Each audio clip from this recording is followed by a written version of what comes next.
Hi guys, just a quick video on rigid bodies in Unity. Okay, so we were working on a project. Okay, just open up Unity here now. So the last few days we've been working on, we kind of did movement, and the movement was always done through the transform.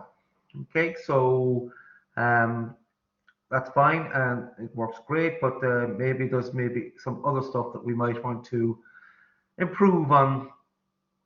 Well, basically, there's things like gravity and collisions and things like that.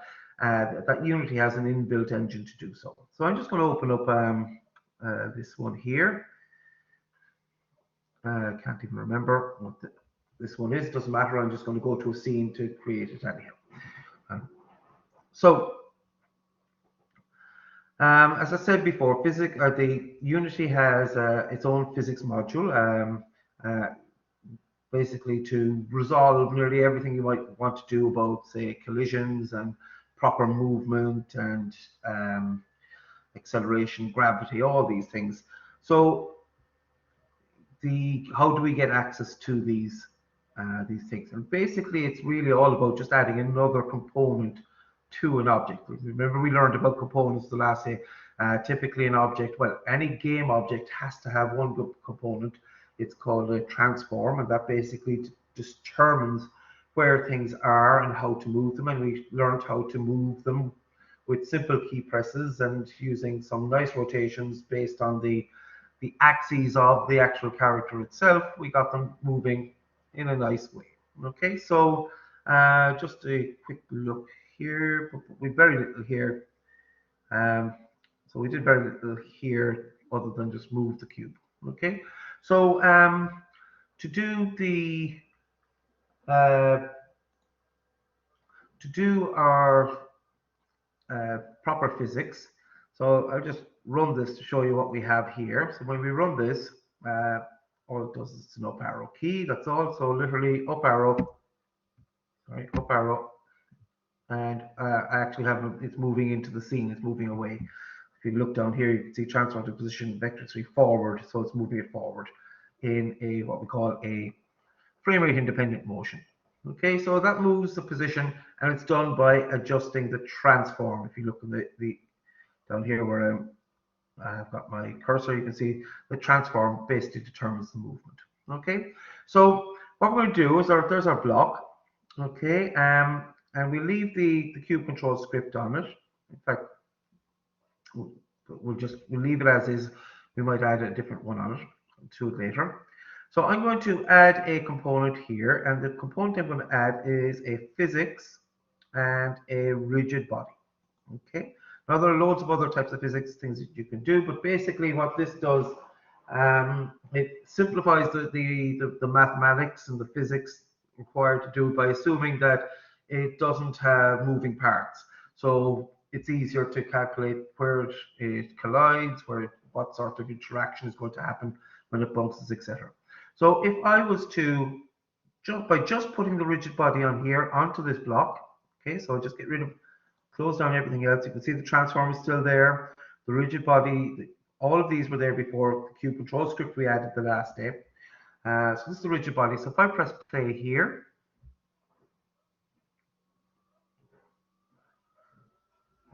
it falls. Okay. Okay, so if I just disable the rigid body, or if I remove the rigid body, well, we saw it before. If I remove the component, it won't fall. So basically, I've introduced gravity to it. Now, you can actually say, do you know what? I don't want gravity. Disable the gravity here in the inspector. And if you press play, it won't fall. And you can enable the gravity afterwards, and it will fall. Okay, so this allows us to deal with physics in a situation where you might be working in a gravity type environment. So kind of if you're dealing with something that flies, or okay, there's gravity, something in space, but sometimes it's easier just to ignore gravity for the game you're working in. So you can turn gravity on or off. Okay, that's one great thing, but obviously the next thing we'd like to do is we might want to make it hit something. Okay, so let's see. So what we're going to do is just go up and create game object up here, the pull down menus, go to 3D object and just create a plane. Okay, and I'm going to click on the plane here. I'm going to call it floor. So plane is a floor. We can't see it. Why can't we see it? Okay, so let's go to the transform here and let's change the X to 0, the Z to 0, and let's move the Y down a bit. There we go. So we couldn't see it because the it was above us or straight on with our eye line, and so you won't see it if you're looking underneath and up. Okay, so we change that to 0. That's good. So if I press play now, okay, it's floating in space. Let's have a look at our block. Enable the gravity. There we go. It falls. Happy days. So just something, a quick thing to point out. If you change something while you are playing the game, it assumes you're in debug mode, therefore it'll undo any changes when you're out of it. So if you want something to have gravity on it, you need to make sure that you select gravity and have it ticked when you're not playing the game, when you're not in play mode. Okay, so if I now have this defaulting as on, I press play and okay, taking this time, but there it does, it falls. Okay, big deal. Okay, but it's falling. But there's a bit more going on. Obviously, there's gravity is moving, it's making it move, so simulating the movement of gravity. But it's also detecting a collision, and then it's determining, well, it just stops. Okay, does it just stop? Okay, actually more happens than just that, and that can be easily shown. So if I go to our block here, and I'll just rotate it a little, so that it's not going to land nice and flat. And I press play now. Then you can see it bounces in a way that is, you'd expect. I'll just do it again.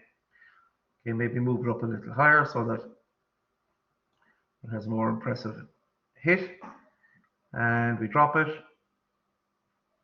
And you can see it reacts in a way that maybe you'd expect. Okay, so this is good. We can use all the machinery of gravity and how you expect things to work by just applying this rigid body to it.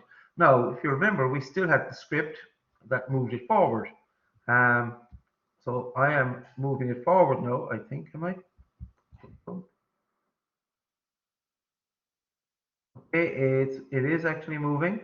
I think very slowly. Just quick check the block.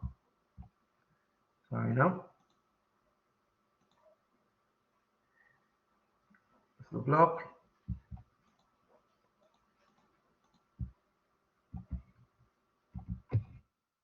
Sorry, the up arrow I should have been doing, sorry. And you can see it's moving and eventually, boom, it falls off. So it gives us a nice way of working with just basic movement, and we can maybe come up with the basics of a game where we get our object to drop onto something and see if it hits something or whatever. So that's good, but so that's a start anyhow. So the next thing we might like to do is we might like to be able to move it in a way that's more appropriate to the kind of the physics environment that we're talking about. Okay, so if you're talking about moving something in the real world, okay, so if you're talking about a cube and you want this cube to move in the real world, the reason it's falling and moving because it's falling is because the force of gravity is being applied to it. Okay, so if you apply a force to an object, then you can naturally expect that that object will, well, force equals mass by acceleration. Therefore, you can expect that your object will accelerate if you apply a force to it. Okay, so it might be nice to be able to apply a force to this object with key presses rather than just say moving it at a certain speed. Okay, so let's see if we can do that. So how do we do that? So I'm going to add a component here, and it's going to be a new script. Now, we probably could easily put in the cube control, but I just want to emphasize the adding of scripts to be honest, because it's important to get used to it. So we're going to do, I'm just going to call this apply force script. Okay. And I create an add. So when I do that, you can see, it takes a while, but you can see the apply force script over here in our Explorer. And you should see it also attached because we added as a component to this block. You should see that script here. Okay, so that's all very well. We want to be able to adjust that script. So to do that, we need to go into Visual Studio or whatever IDE you have to make this happen. So just emphasizing this again, apologies if I'm boring you, but we want to make sure that we open it up and it's connected as possible to Unity. So we go Edit, Preferences. Okay, you go to External Tools, and you make sure that the external script editor is Visual Studio or whichever one you're using and not open by file extension. Okay, so it's Visual Studio and not open by file extension. So close that off and then go to Assets and open C# project. Okay, it's just the way computers are set up in the college. We just need to make sure this happens. We do this each time. So we're looking for loading the project. So you can see the loading the project down here. And hopefully in a few seconds, this should open up Visual Studio. Okay. Now, when you open this up, you can see that most likely you are in whatever the last file we were working on. But this was not the file we want to work on. So if you go over to the right, you should see, well, usually, now I've got mine to, I've kind of unpinned them. So you might have to check here, but usually it's the one, it comes up by default. But you click on, if you have it unpinned, you'll see these tabs here on the right, and you just click on Solution Explorer. If you have somehow by mistake got rid of them, okay, which sometimes happens, then you can make sure you find it by going Control, Alt, and L, and that will automatically open up Solution Explorer. Okay, so once that is open, you see you can navigate. Sometimes apologize. Sometimes it might be closed like this, so you just use the triangles to open up. Don't bother with the references one. Open up the assets. That's the asset folder of our project, which you can see if you go exploring it on the desktop. And the apply force script is the one I want to do, and that's totally empty here. Now, when we wanted to move objects, that moving is changing position. So when you want to change position, the way we did that was by using the transform. Now, just go back to Unity here. Every object in Unity, by definition, has to have a transform. Okay, every game object has to have a transform. Sometimes it's the only thing in the object, but most of the time it's got a few other components. But you can see transform the camera, the block, the floor, the directional light, they all have a transform. Okay, so and we were able to access the transform to change the position and the rotation and the scale, etc., etc. So that's all great. That was all worked very nicely. But here we would like to apply a force to this object. Okay, so to apply a force to the object, the force is applied through the rigid body. Okay, the rigid body deals with all the physics there. So we'd like to get hold of this component here. Now this is going to be similar for a lot of things. You cannot, because rigid body, as we've done it, is only on one of these objects, it's not on them all, you can't assume there's a rigid body on an object. Okay, so when we're in our script here, we can't just type rigid body like we type transform. Okay, what do I mean? So when we were here the last day, I typed transform, and straight away it recognized transform, and I could transform dot position, and that's fine. It knew what we were talking about because every single thing in every single game object has to have a transform, so it made it easy for us to do so. We cannot do the same for rigid bodies. So I can't type, if I type rigid body, that's not the that it's saying rigid body, but that's the type rigid body. It's not saying it's the actual rigid body. Okay, in the same way, if I type TR for capital P transform, that's the type of transform. It's not the actual transform. They use the little t to describe the transform. And in older versions of Unity, you could access the rigid body straight because they let you, but they stopped it a good few years back. And you could access the rigid body with a little r rigid body. Okay, but anyhow, so we would like to get access to rigid body. And to do that, we use a process called caching. Okay, so caching is basically it's like getting a box and saying, I'm going to put this into that box.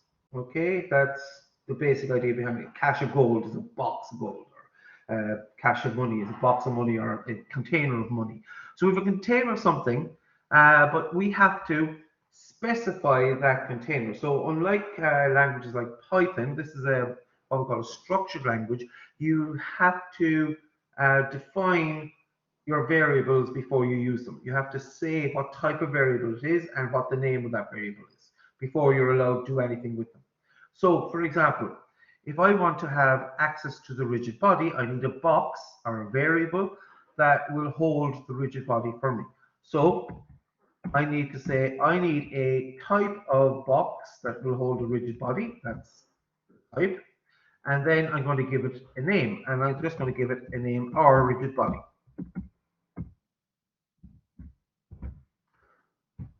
Okay. So what we've done here is we've created an empty box that would take a rigid body thing, so the component, a rigid body component, effectively. Okay, so that's great, but it's totally empty. You can see it's gray, which usually indicates there's something kind of odd with it. Typically in Visual Studio, it means it's just not been used. You haven't done anything. You've declared it, but you haven't used it in any way, shape, or form. And by using it, you mean putting it into some sort of statement. Okay. Now, typically, what you would do is you would fill the rigid body, or the cache for the rigid body, in the start.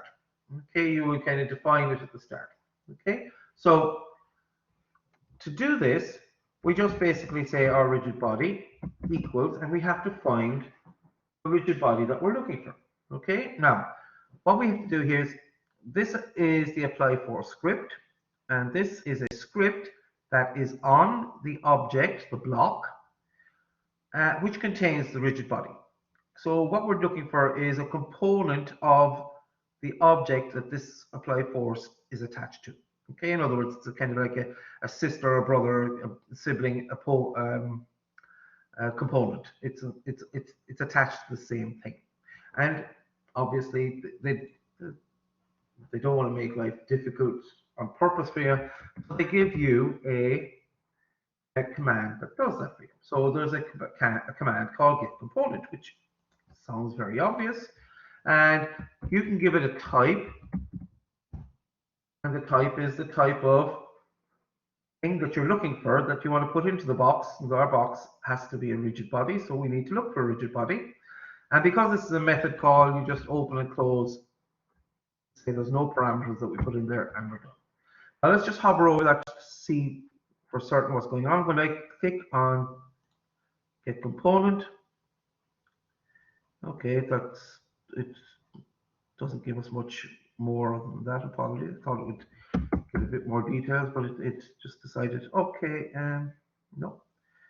So they haven't given us any more details. The IntelliSense or the little stuff here didn't really give us much comments there, but it doesn't matter. It's fairly self-evident. So what I'm going to show you now is just it's a handy thing. It's debugging in Unity. Now a couple of the computers inside haven't worked that well, but I just want to show it to you working here properly. And if it doesn't work for the computers inside, now it has worked for most of them, but I don't know why it has been messed up for a few of them. If you set this up properly at home, you install it properly at home, this should work quite easily. So to get something working, what I'm going to do is I'm just going to go to the left of the number of the here on this gray bar. on the same line as a rigid body. Sometimes the numbers aren't there. So you can go to this left bar right at the edge. If you click there, you get a little dot appearing. Okay, now this dot's called a breakpoint, and this allows us to run the program. And basically, what it will do is it will stop everything when it gets to this line, and it will show you how this line works. So you'll see what happens here. So what you need to do is then attach this to Unity. Okay, so that's if you've connected, and you can see what you're hoping to is that you see this line at the bottom go orange or red, and you see this kind of pause and stop button up here at the top, and then this kind of goes into a waiting mode. Okay, so what you do then is you go back to Unity, and usually you see this kind of warning sign to say, do you want to enable debugging? And you'll say yes, and now I'm going to press play. So I'm pressing play, so I'm expecting my cube to start falling. But the minute I press play, it's waiting, waiting, waiting. It's just getting going, I hope. First time usually takes a while. You can see it's kind of just churning away here. Kind of getting ready for the first run, shall we say. I'll just go back here just to make sure. Nope. So it's still compiling. It's very slow today.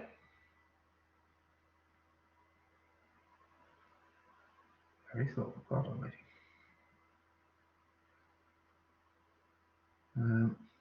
Must have too much stuff open, let's say, somewhere. There we go. So what happens is it automatically cuts now into Visual Studio, and the line here that we just wrote, where we had the red dot, it's all highlighted with yellow. Okay, so what that basically means is we've come to actually do this line, to actually fill this line, and this line was all about filling up this our rigid body. So if you hover over our rigid body, usually it'll give you an indication as to what's in the box, and you can see it's null, it's empty. Okay, and now if you go up here at the top, the pause isn't available, the stop is, but what I'm interested in is these three little blue arrows here. One is step into, one is step over, and one is step out. Now we'll deal with the step out of and the step into later. Step over just means step over the command, effectively execute the command. So I just do that, and you'll see the yellow bar over our statement move. Okay, so you can see it's down here, it's moved down. So we've done this, and now when we hover over the rigid body, we can see that it's got the block rigid body in there. So it's actually filled up, it's no longer null. So this is a great sign. It means that we went looking for something and we found it. Okay, now with proper programming here, you should always do a test of some sort to say you found it or you didn't find it. Okay, and if it didn't find it, you might throw out an exception or some sort of error to say I can't continue because I was expecting to find a rigid body and I didn't find it. Because if you have this empty and you try to work with it later, it's going to cause problems. Okay, so I'm just going to stop this because that illustrates this. I'm going to get rid of the breakpoint. We'll come back to debugging at another time. So I'm going to stop that here. And now I'll go back to our code. So here we're back here in the start. So we know our rigid body has been connected to the component now that's on our cube or our block. So I'd like to use it now. Now, I'm just going to write this. So here's an if snippet. And in the true, I'm going to write input.getKey down. Actually, get key. And I'm going to pass what we say. I'm going to use space. Code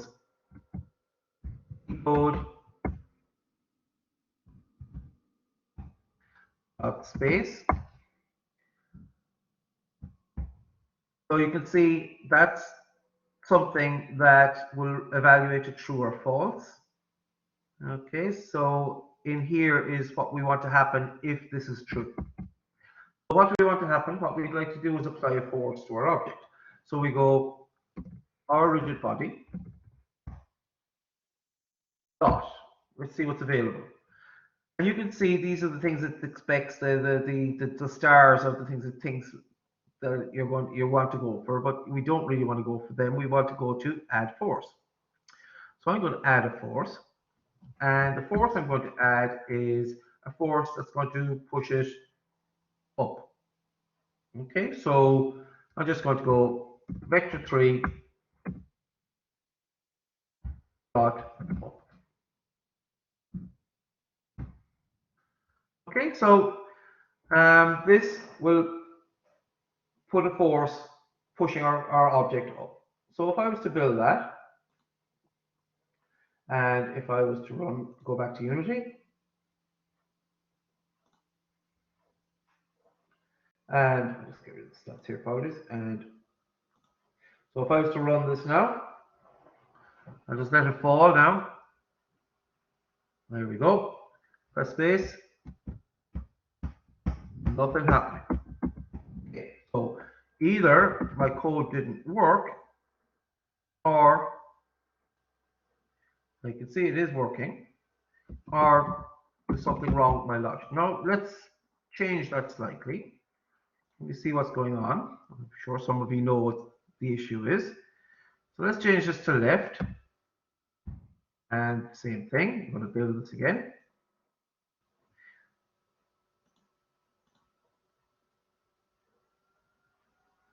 And press play.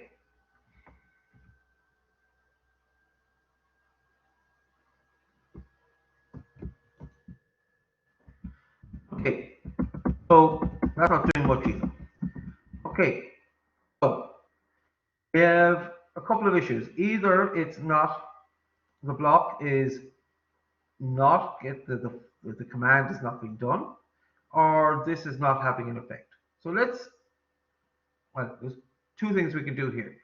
We could, first of all, write a print statement to see if it's actually happening, or we could make this bigger.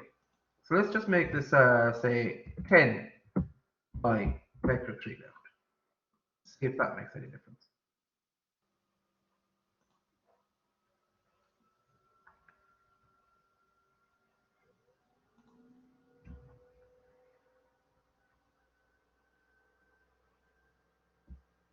And we're off.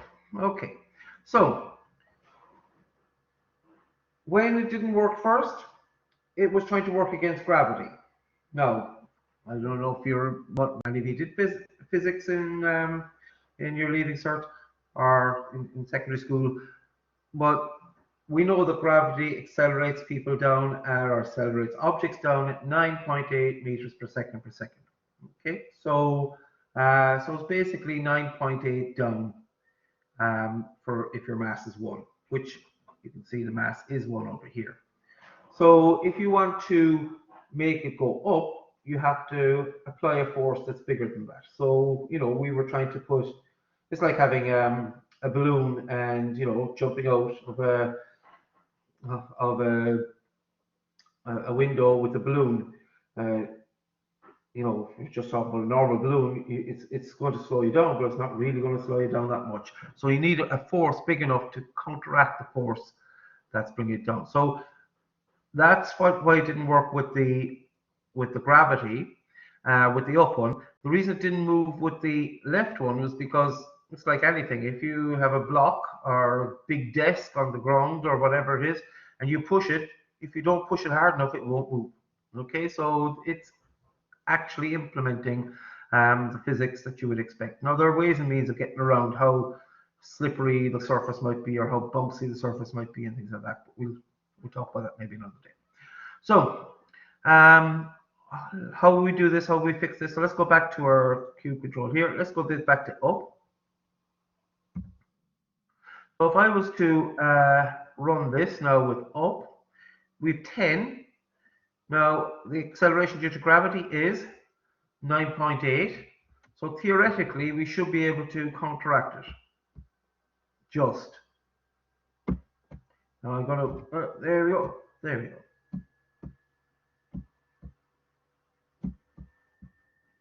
And we could almost create a game out of trying to land a cube carefully.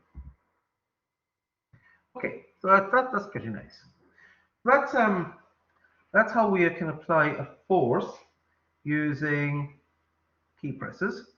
Now, obviously, we could have applied the forces in, um, in the same way where we had our character turning properly according to its own axis, and we could apply forces in that way and make an object move and accelerate in a much nicer way. And all of the machinery that we had in place there would also work. What about if you want to do a projectile? Okay, now with a projectile, like shooting a gun or firing a missile, you give it a big explosive push at the start, and in particular, it's a single push, whereas this here is a continuous force being applied. Okay, if I made this get key down, it wouldn't work at all. It would apply it for one frame and you wouldn't even notice it. Okay, so what we have to do here is so if we want to do something like shoot something or fire a bullet or send a rocket into space or do something that punch somebody in the face, you're applying a force, but it's an instant force. So if we're doing that, then obviously the get key, we would change the get key down because that just does it at one instance. Now, the way to do this is you go dot add explosion force. Okay, and the explosion force, okay, if we want this to explode away, now obviously this could work as a bomb. If you want to do the bomb, then you would give a value for the explosion force. Now I'm just going to give it, say, 100 or 1,000, just to make it a big one. And if it was a bomb, you could put the position wherever you want it to be and give a radius for how far you wanted that explosion to occur.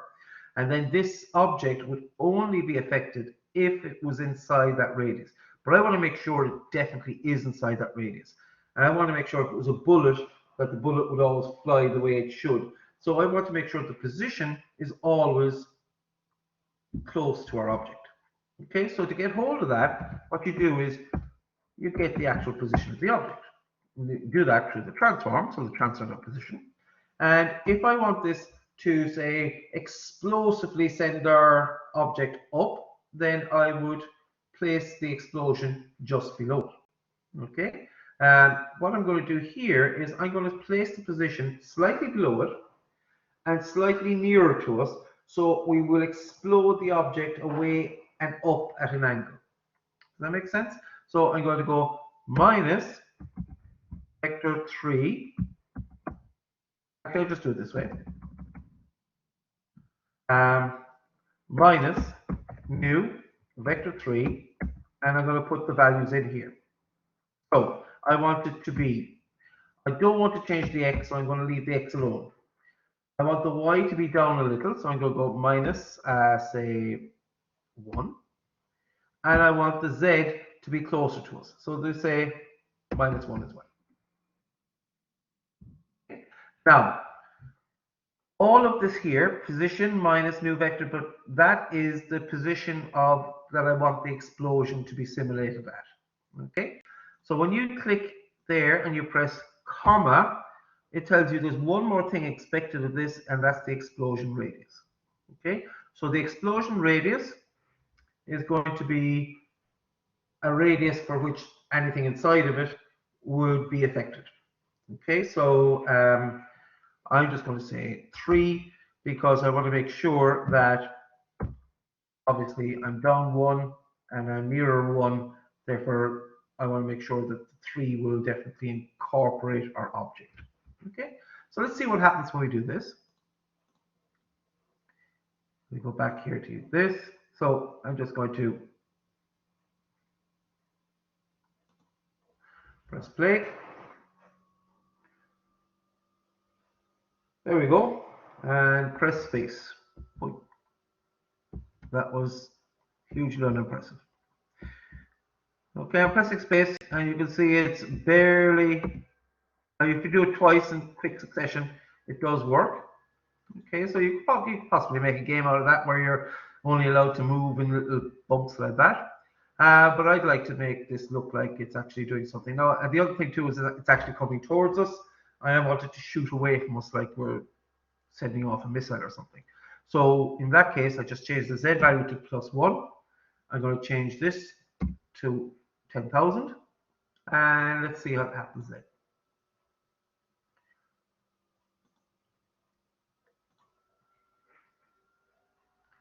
So again, I press play. Let's wait for it to settle. Boing. Okay, there we go. So that was a bit better. That's reasonable.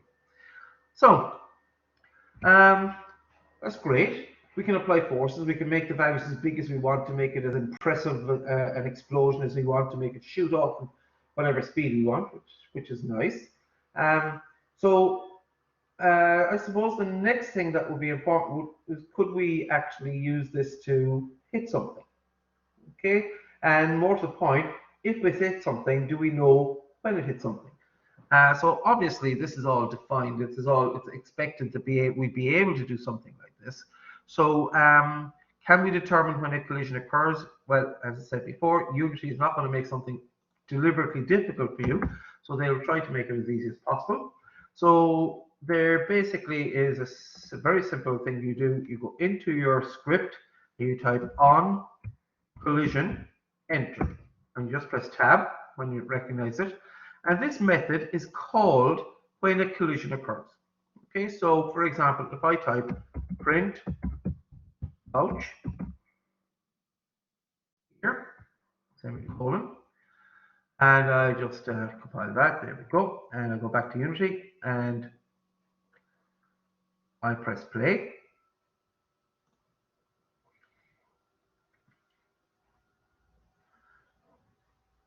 As you can see down at the bottom, ouch has appeared down there. Okay, I'll just do it again just to show you it wasn't there at the start. So if you see the ouch down bottom left here, I'm going to stop it.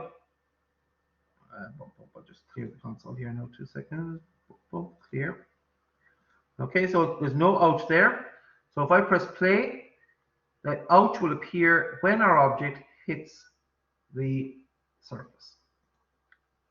Okay, nothing there, nothing there, nothing there. Falling, ouch. Okay, now when I click on the console, you can see that the ouch has occurred once and once only, even though the entire collision kind of happened more than once, or there was more to it than just a single instant. Okay, so it's just something to watch out for. It happened once. Okay, now let's see if we can do one more thing. So let's just create assets, and we'll create a game object, 3D object, and I'm going to create a cube. And I'm going to make this cube very big in the X and bigger in the Y.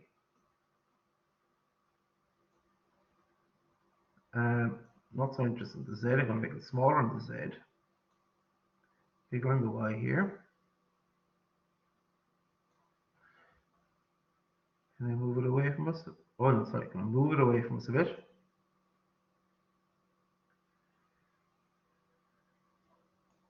Now let's see what happens.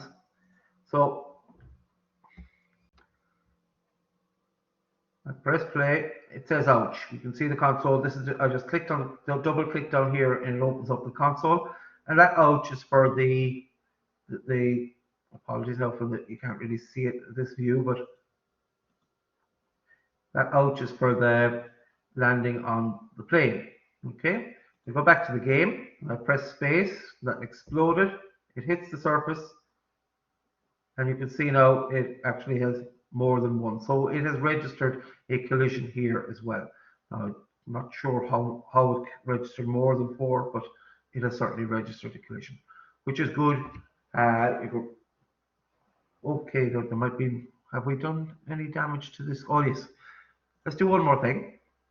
Let's add a rigid body.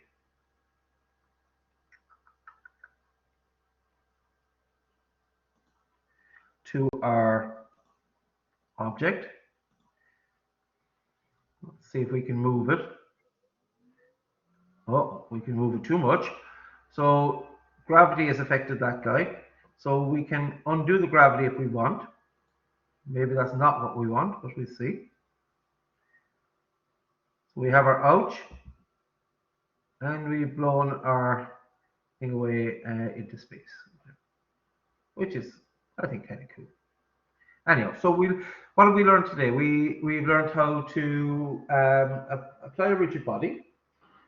We've learned to find that rigid body and cache it in scripts. We introduced ourselves to debugging, and we applied forces and explosive forces to objects to make them move by key presses. Okay, and we also detected when collisions occurred. Okay, one final thing that we'll do is I would like say, okay, imagine this guy was a bullet. Okay, and a bullet typically when it hits something does damage.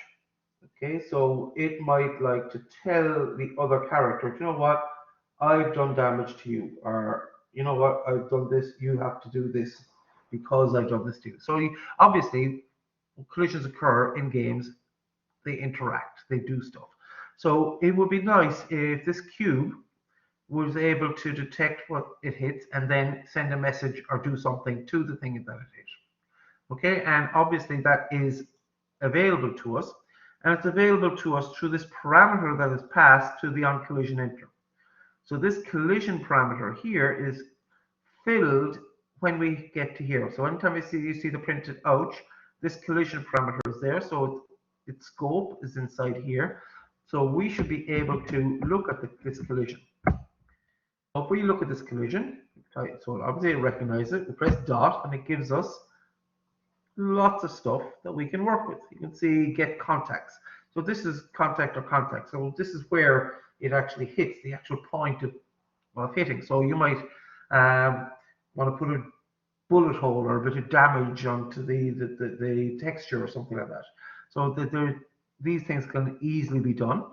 But for the time being, just to show proof of concept, you can also access, as you see down here, the transform of the object that we hit. So we can actually get hold of the transform of the object that we hit. And that allows us to do stuff. So for example, I could get the transform of the object and say transform, get the transform. The transform, that's the object hit, so we can get the position. So we could read the position if we wanted to, say I hit something here, or I hit something that's this big, or I hit something that has this rotation. But we can also change it. So for example, I could transform that position plus equals vector 3 dot up. So that moves it up. Now, I'm not sure we'd even notice that, so I'm just going to multiply that by 10, say to move 10 units up when it's hit. So when this hits something, it's going to say ouch, and then it's going to move 10 units up. I just realized this is going to cause a problem, but anyhow. So we build our solution, and we go back to Unity. I'm going to have to be quick here. So when I press play, it goes down. Oh, okay, it wasn't fast enough. What happened?